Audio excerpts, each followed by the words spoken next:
2020 CVO Electric Glide Ultra Limited. 18,089 miles on it.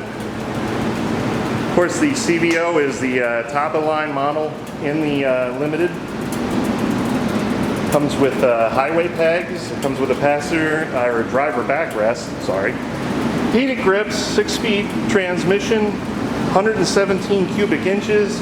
It's got LEDs everywhere. This one's pretty much bone stock except for the addition of the rubber duck antennas.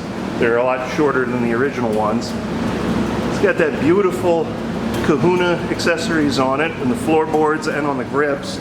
It's got that red accent on the motor, on the heads. And of course it comes with the inner fairing painted in the matching color, and this one has the full satin chrome rather than shiny chrome. Most of the stuff is satin chrome.